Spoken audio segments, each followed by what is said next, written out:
The Energy Outlook looks at the key forces and trends shaping global energy markets out to 2040. Now, the key point here is the value of the outlook is not in trying to predict the future, but to better understand the uncertainty we face. Which factors make a huge difference, which factors make far less.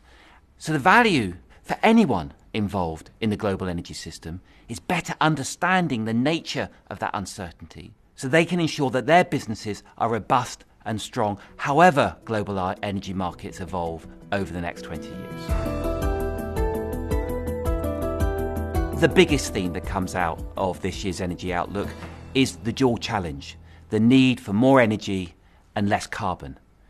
This year's Energy Outlook spends quite a bit of time looking at the relationship between human development and energy consumption in some of the poorest countries in the world, emphasising the need for more energy. But at the same time, it highlights that the path we appear to be on at the moment isn't consistent with meeting the Paris climate goals and the need for carbon emissions to fall. Solving that dual challenge, more energy, less carbon, is the biggest challenge facing global energy system over the next 20 years. All of the growth in energy demand is likely to come from the developing world. We expect something like 2.5 billion people, that's a third of the world's population today, to move from low incomes to middle incomes over the next 20 years. It's that growing middle class, particularly in developing Asia, which drives the growth in energy demand over the next 20 years. One of the changes in this year's Energy Outlook relative to past outlooks is that India, rather than China, is expected to be the fastest growing source of energy over the next 20 years. As the overall economic growth of China slows and the pattern of that growth shifts towards less energy intensive sectors.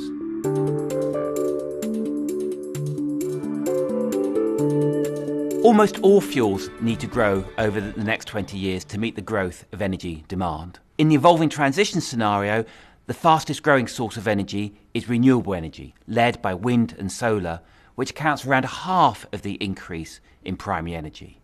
Natural gas is also expected to grow strongly, accounting for around a third of the growth in primary energy. So together, renewables and natural gas accounting for around 85% of the increase in primary energy over the next 20 years. In the evolving transition scenario, oil demand grows for the next 10 years or so before broadly plateauing in the 2030s. That growth in oil demand coming from increasing demand for oil and other liquid fuels as a feedstock, particularly into the petrochemical sector, and also from transportation.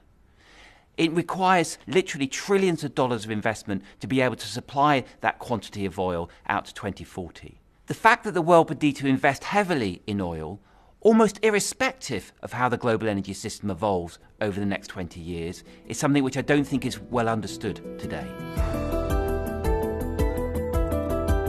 The demand for natural gas is growing in almost every region and country that we consider.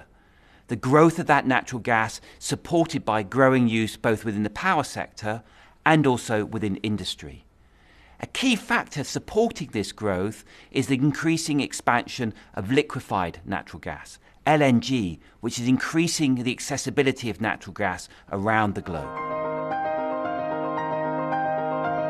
In the evolving transition scenario, renewable energy, led by wind and solar, is the fastest growing source of energy.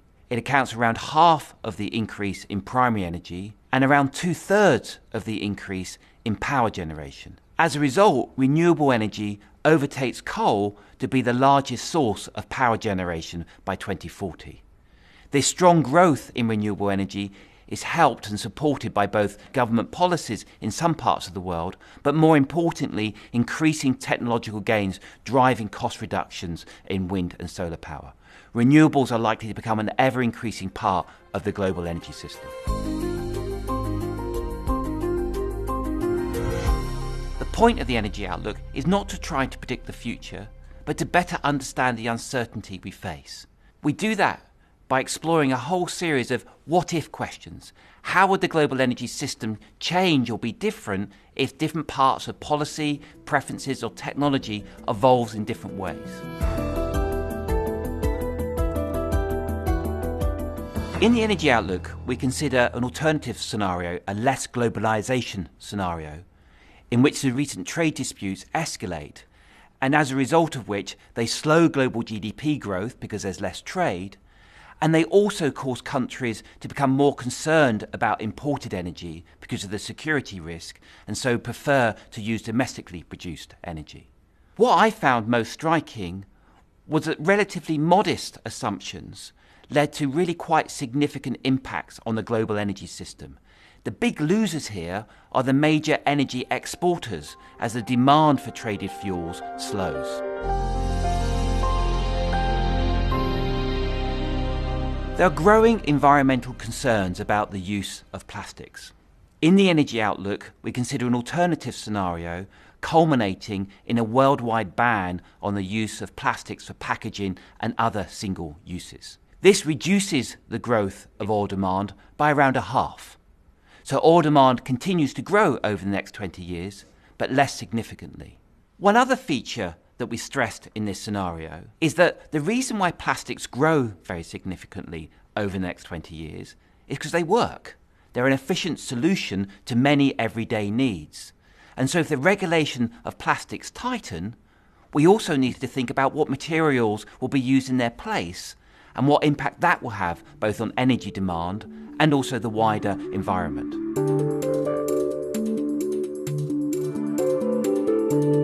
In the Energy Outlook, we develop a new rapid transition scenario in which carbon emissions fall by around 45% by 2040, consistent with meeting the Paris climate goals. That rapid transition scenario is built up by a whole range of policy measures in the power sector, within buildings and industry, and also the transport sector.